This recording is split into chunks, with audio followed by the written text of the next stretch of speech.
Seorang sales yang hebat tidak akan pernah boleh melupakan akronim sales itu sendiri. S-A-L-E dan S. S yang terakhir adalah strategi. Ini yang mau saya bahas hari ini. Kita akan banyak menemukan definisi strategi di internet, tetapi saya hanya ingin memilih satu definisi yang paling sederhana. Strategi adalah alat, cara, metode untuk mencapai sebuah tujuan. Setiap kita sebagai seorang tenaga penjual, jangan pernah melupakan soal strategi. Anda boleh punya produk yang hebat, Anda boleh punya sistem yang hebat, tetapi kalau Anda tidak memiliki strategi, Anda tidak akan pernah menghasilkan sesuatu yang luar biasa. Di belakang saya ada face target. Dalam dunia penjualan, target pasti menjadi bagian penting. Setiap para tenaga penjual harus mencapai target-targetnya dengan baik. Ada target yang tinggi, ada target yang rendah. Sama seperti ini. 1 sampai dengan angka 10 adalah target. Angka-angka. Saya yakin setiap tenaga penjual tidak pernah boleh benci dengan angka-angka. Makanya seorang tenaga penjual yang hebat tidak akan pernah boleh membenci matematika. Dia harus menguasai perhitungan demi perhitungan. Di dalam dunia sales, apalagi dalam hal strategi, paling tidak ada 4 hal yang harus dimiliki dan diketahui. Yang pertama adalah, dia harus mengerti bahwa di dalam strategi ada pilihan. Di dalam strategi ada perhitungan. Di dalam strategi ada pelaksanaan. Di dalam strategi juga ada pengevaluasian. Bagaimana cara kita bisa mengevaluasi. Dan saya juga ingin tambahkan di dalam strategi, kita harus bisa membagi. Ya, membagi apa? Membagi setiap sumber daya yang kita miliki. Nah, bagaimana dengan busur ini? Busur di dalam dunia sales ini berbicara tentang sistem. Produk kita boleh bagus, tetapi kalau kita tidak punya sistem yang handal, produk ini nggak akan pernah mencapai target yang tepat. Ada sistem yang kuat. Saya ambil contoh, busur ini memiliki draw weight-nya 15 kg. Jadi tarikannya adalah 15 kg. Semakin kencang draw weight-nya ini, daya dorongnya, daya tancapnya akan semakin dahsyat. Saya punya busur yang kedua. Busur yang kedua, ini adalah busur yang memiliki draw weight-nya 8 kg atau daya tariknya 8 kg, jauh lebih enteng. Makin enteng, makin mudah, makin menyenangkan. Ada sistem yang menyenangkan, ada sistem yang lebih berat. Tapi banyak tenaga penjual hari ini menghindari sistem yang lebih berat dan suka dengan sistem yang sangat sederhana. Nggak apa-apa, nggak salah juga. Tetapi ingat, masing-masing sistem punya keunikan. Keunikan ini harus dibarengi dengan produknya. Saya ingin mengajak kita semua untuk melihat berbagai jenis produk. Di tempat saya ada produk anak panah. Anak panah yang pertama adalah anak panah berwarna hitam, terbuat dari karbon. Anggaplah anak panah ini adalah sebagai produk di perusahaan kita, produk yang harus kita jual. Dan kita harus paham kualitasnya, paham jenisnya, paham speknya, produk knowledge-nya juga harus bagus. Di sisi yang lain, saya juga memiliki produk yang lain.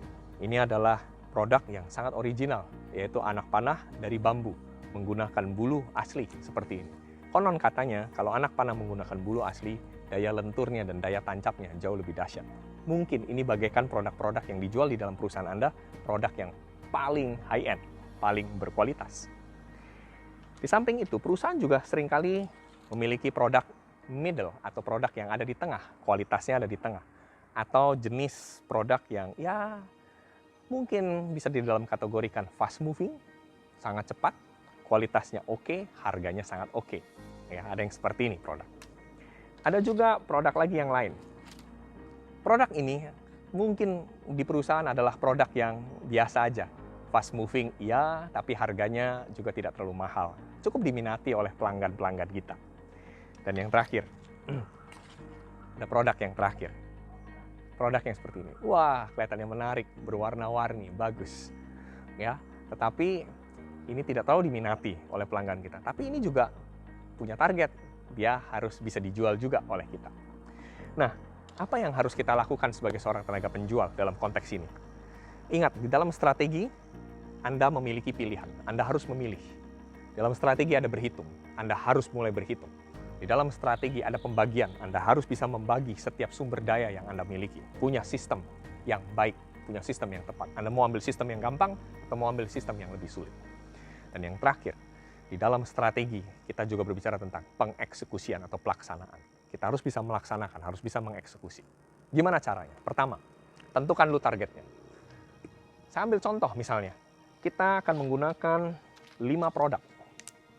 Saya akan pilih semua jenis produk yang kita miliki di dalam perusahaan harus menjadi target di dalam setiap tenaga penjual. Saya memilih 5.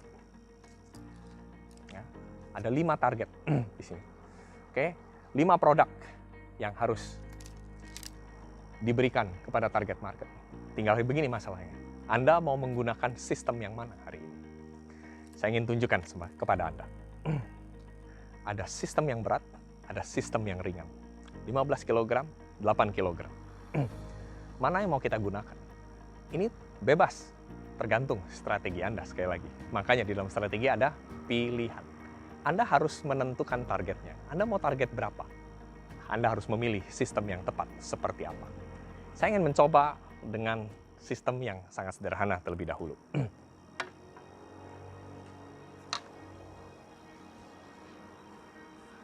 Di dalam prinsip yang sederhana ini, ini ringan.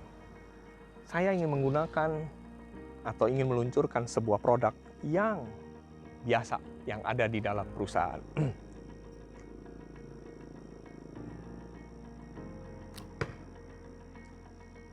Dia lebih lentur. Karena apa? Tarikannya terlalu lentur, terlalu mudah, terlalu enteng. Saya ingin mencoba yang berikutnya.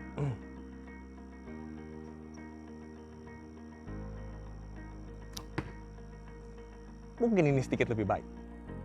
Tetapi ketika saya udah mulai menggunakan produk yang lain, sistem yang lembut, sistem yang sederhana, mungkin sudah nggak lagi bisa kita gunakan. Maka kita harus mengganti dengan sistem yang lain. Sistem yang berikutnya adalah sistem yang mungkin lebih berat. Tarikannya lebih setengah mati rasanya.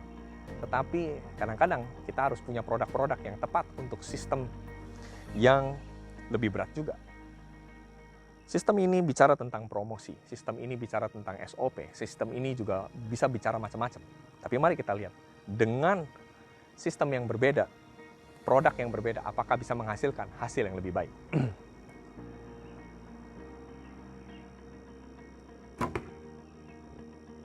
Hasilnya bisa lebih baik. Produk yang lain.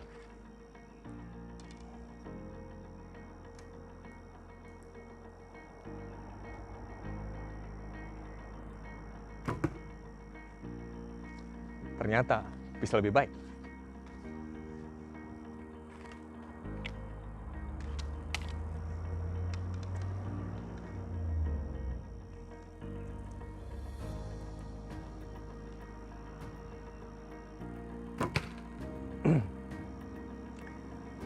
Kita sudah melihat ada 5 produk yang diluncurkan. Saya ingin mengajak Anda untuk mulai menghitung berapa target yang berhasil dicapai. Kita lihat, target yang pertama ternyata saya hanya berhasil mendapatkan angka 4, target yang berikutnya angka 5, target yang berikutnya berhasil di angka 9, target yang berikutnya berhasil di angka 10, dan target yang terakhir ada di angka 8. Kalau kita jumlah ini semua, ini bicara tentang pencapaian-pencapaian sales kita.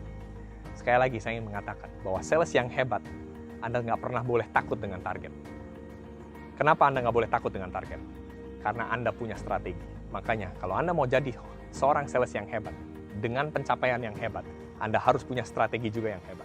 Punya pilihan yang bagus, punya pembagian resources juga yang tepat, dan Anda juga harus punya perhitungan-perhitungan yang matang.